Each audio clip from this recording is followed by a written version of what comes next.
ใครจะคิดว่าอุ๋งอิงจะทำแบบนี้ต่อหน้าคนเรือนหมื่นลาน้อยอุ๋งอิงเฮ็ดอีหยังต่อหน้าคนเรือนหมื่นต้องขอกล่าวคำว่าสวัสดีครับผมสวัสดีพี่น้องปองปายมิตรหมอแคนแฟนหมอลำเป็นวันศุกร์เป็นวันมหาฤกษ์เป็นวันมหาวันเป็นวันมงคลชัยแห่งสงกรานต์พี่น้องมิตรหมอแคนแฟนหมอลำครับค่ำคืนนี้สาวน้อยเพชรบ้านแพงย้อนร้อยถอยหลังกลับขึ้นไปที่อำเภอวาปีปทุมจังหวัดมหาสารคามคือเก่าคือเดิมอีกครับพี่น้องกลับไปกำลังใจเป็นกำลังใจให้เด้อครับเด้อมือนี้เป็นมือสุดท้องน้องสุดท้ายของวันสงกรานต์ทั้งนี้ทั้งนั้นครับทั้งสาวน้อยหนึ่งสาวน้อยสองอยู่ในอำเภอเดียวกันครับวาปีปทุมก็อย่าลืมไปให้กำลังแรงเชียร์แรงใจทั้งสองวงครับเป็นพี่น้องกันเป็นสายเลือดเดียวกันนั่นคือสายเลือดนักสู้สายเลือดลำเพลินคือกันที่แน่ๆครับเป็นสายเลือดศิลปินที่มาสร้างความสุขมาเสิร์ฟความสุขให้มิตรหมอแคนแฟนหมอลำแชร์เช่นเดียวกันคลิปนี้ไทยสีเกศน้ำเรื่องเล่า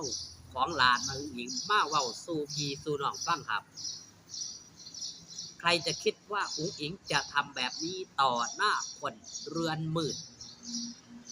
ซึ่งบ่เคยมีศิลปินคนไหนออกมาเห็นครับยังไม่มีปรากฏอุ๋งอิงเป็นศิลปินหนึ่งเดียวเป็นศิลปินคนแรกที่มาทำแบบนี้มาเห็นยังครับ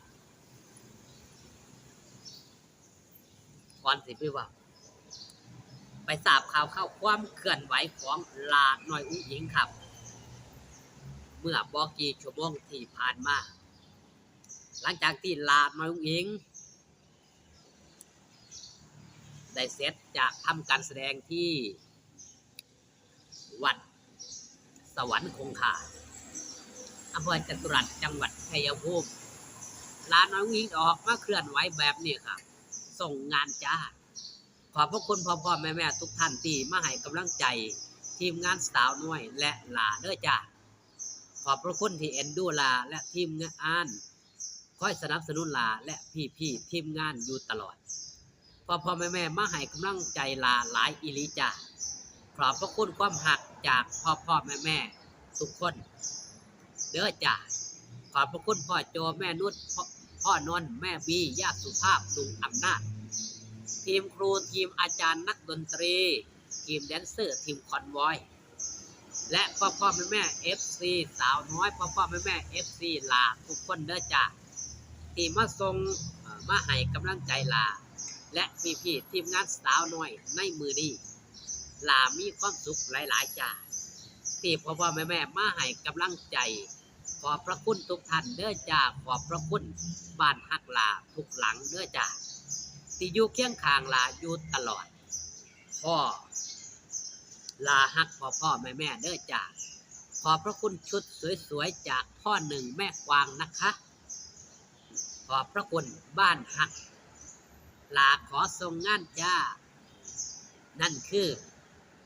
ความเคลื่อนไหวของหลานน้อยอุ๋งอิงที่ออกมาเคลื่อนไหวทุกครั้งที่จบจากทำการแสดงเป็นศิลปินหนึ่งเดียวครับที่ได้รับ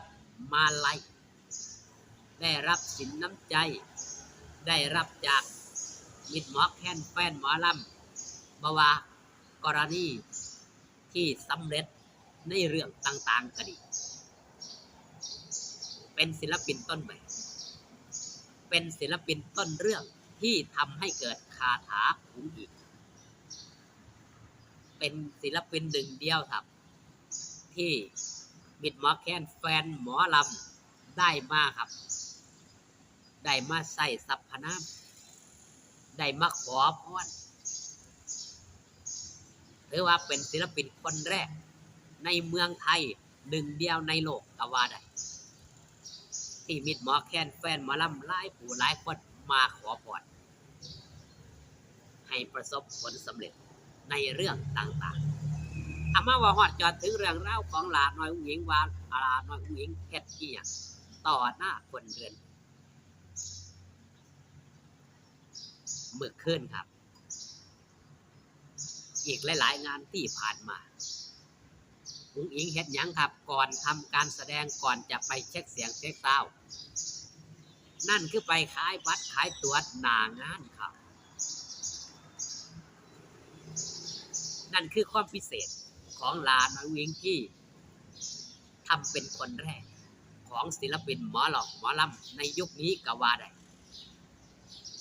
ยังบ่เคยเห็นศิลปินคนใดออกมาเฮ็ดแบบนี้มาก่อนหลาน้อยอุ้งอิงนี่จะเป็นศิลปินหนึ่งเดียวที่แฟนคลับ FC ต่างเฝ้ารอคอยวันเวลาที่หลาน้อยอุ้งอิงออกทำการแสดงรอคอยหยังครับรอคอยชมอุ้งอิงจะใส่ชุดอีหยังแต่งตัวแบบไหนน่ะทรงผมแบบไหนเพราะทรงผมในแต่ละมือแต่ละเว้นเฮาก็สิเฮ็ดแตกต่างกันไปอย่างชุดมื้อคืนก็เป็นชุดของคู่หนึ่งแม่กวางเพิ่นนี่ล่ะคู่หนึ่งคู่กวางนี่ที่เอาชุดดันด้นขับรถมาตั้งแต่กรุงเทพนำมาให้ถึงหม่องถึงบอนที่บ้านพักหรือหม่องพักหม่องเศร้านั่นคือบ้านพ่อนนท์แม่บีหรือว่าบ้านยาเพิ่นทอดปูแต้มยาเพิ่นที่ให้ความหักความเอ็นดูหลาน้อยอุ้งอิงบ่แม่นเพิ่นหักซื่อๆเด้หลายคนรักอุ้งอิงรักด้วยศรัทธาด้วยในตัวหลาน้อยอุ้งอิงจะมีความพิเศษ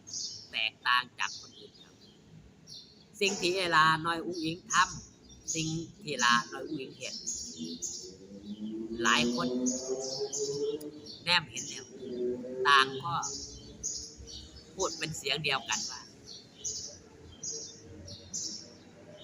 เป็นศิลปินหนึ่งเดียวเป็นศิลปินต้นแบบเป็นศิลปินที่มีความเสมอต้นเสมอปลายบ่ได้เสแสร้งแกล้งครับตั้งอกตั้งใจอยากจะไปทำพอตลาดน้องนิ้งถึงนามองขายบัตรขายตั๋วเข้ากระเด็นบรรยากาศในอีกรูปแบบหนึ่งขอบคุณพี่น้องที่มาเบิ่งขอบคุณพี่น้องที่มาแย่งด้วยครับเด้อพอกันคลิปหน้าสบายดีครับผม